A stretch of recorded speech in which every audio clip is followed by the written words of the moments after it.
Hi everyone, welcome back to Sydney and Starlet, and if you're new here, welcome, enjoy the videos. So today, me and Sydney are going to be reading Walt Disney's 101 Dalmatians. So let's begin.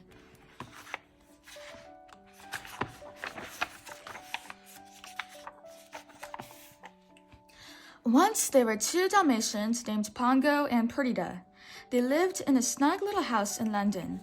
Their pets, Anita and Roger Radcliffe, lived with them. Nani, the housekeeper, took care of them all. One day, Pongo got some wonderful news. Perdita was going to have puppies. Everyone was very happy. At last, the big day arrived. The puppies are here, Nani cried. How many? Asked Roger. 8, Nani replied. No, shouted Anita from the other room. 11. Wait, 15.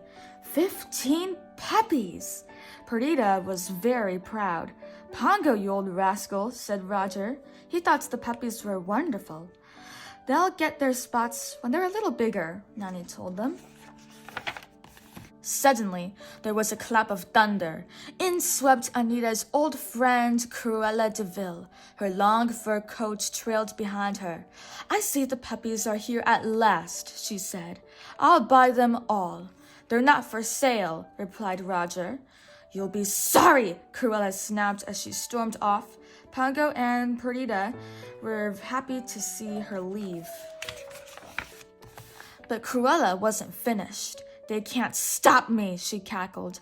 Cruella hired Horace and Jasper Baden to steal the puppies. As soon as you have a chance, sneak into their house and grab those puppies, she told them. You must wait until the puppies get their spots, she added. But then they will be mine. Each day, the puppies grew bigger, and each day they got more spots. The puppies liked watching television. The show they liked the most was about a dog named Thunderbolt. Get him, Thunderbolt, shouted Penny.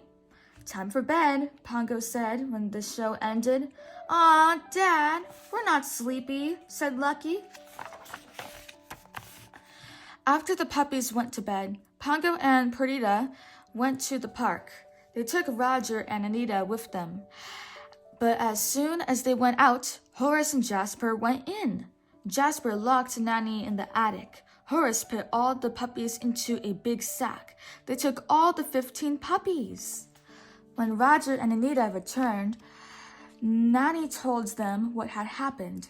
Roger called the police, but the police couldn't find the puppies. Perdita and Pongo were very upset. Then Pongo had an idea. Let's try the twilight bark, he said. It's our only hope. All right, agreed Perdita. Pongo barked in a special code. Yappin', yippin', yelp, yelp, yelp. 15 puppies need your help. Calling all hounds, yippers and yappers, please help us find their cruel kidnappers. The message was passed from dog to dog.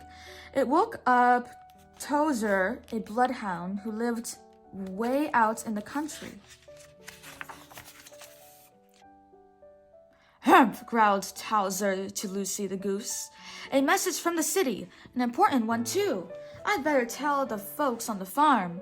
Old Tozer's barking woke up a cat named Sergeant Tibbs. Tibbs told Captain, a horse, to awaken a sheepdog named Colonel. The colonel pricked up his ears. 15 spotted puddles were stolen. I think that's puppies, sir, said Sergeant Tibbs. Tibbs remembered hearing some barking at the old DeVille place. Nonsense! That house has been empty for years, said the colonel. Not any longer, Captain answered. There's smoke rising from the chimney. Then we'd better investigate, Tibbs, barked the colonel. They went to the old house.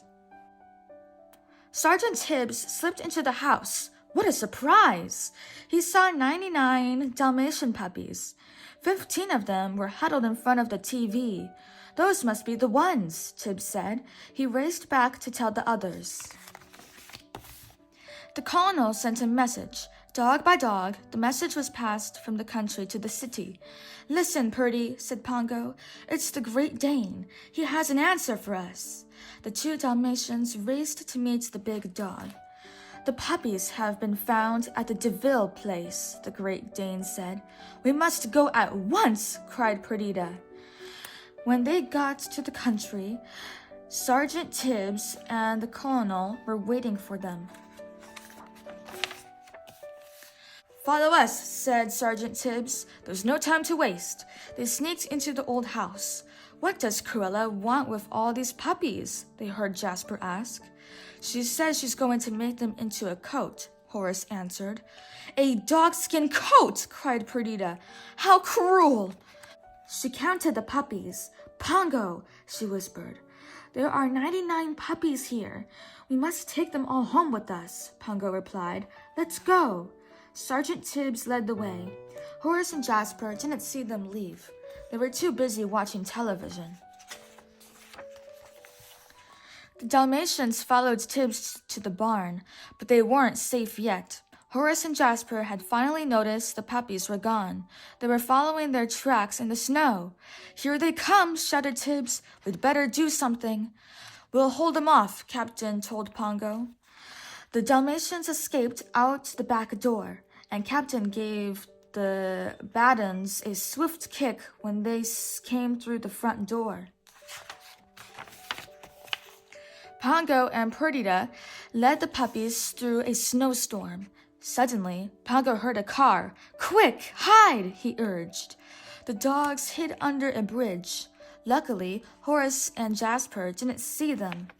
Pongo decided to walk along the frozen stream.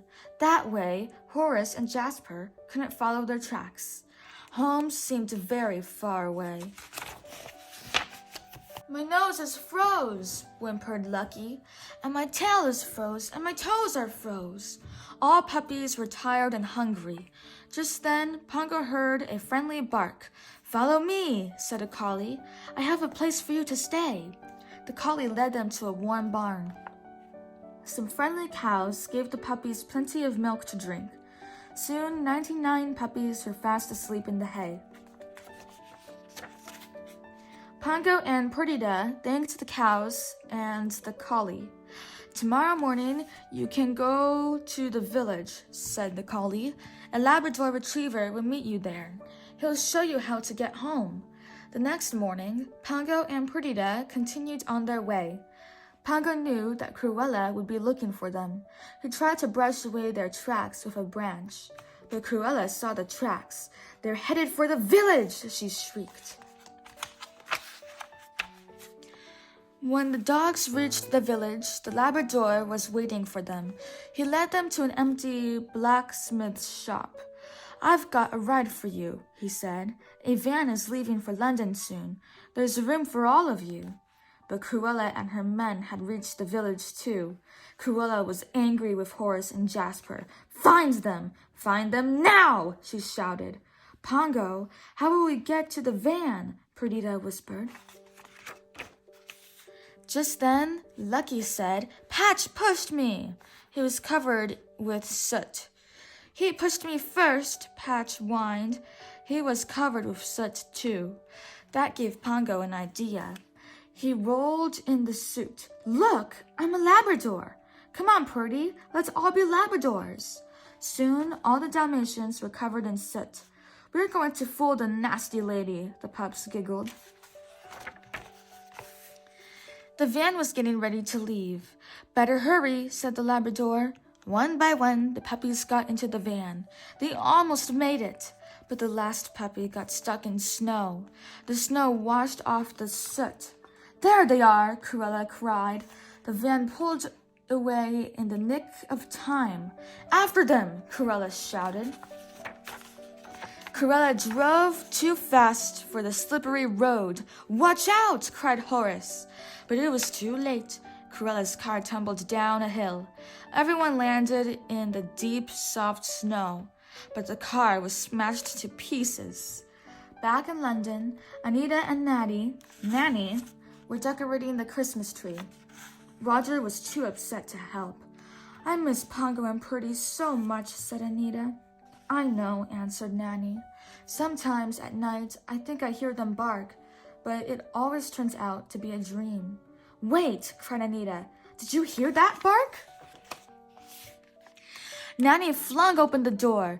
A large black dog jumped on Roger and covered him with kisses and soot. It's Pongo and Perdita with their little ones, cried Nanny. She began to dust off the puppies. Then Anita and Roger noticed the room was filled with dogs. All in all, there were 101 Dalmatians. Whatever shall we do with them? Anita asked. We'll buy a big place in the country, said Roger. A Dalmatian plantation. It was a very Merry Christmas after all. The end. So that is it for today, everyone. We really hope you all enjoyed it, and we will see you all next time. Say bye-bye. Bye-bye. Bye-bye. Pick out your favorite page.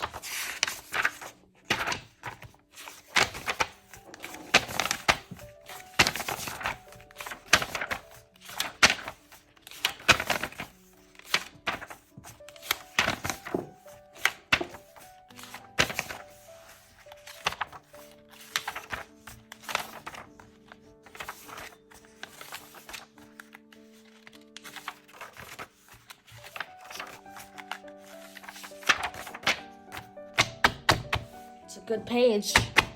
Who's your favorite character? Dog.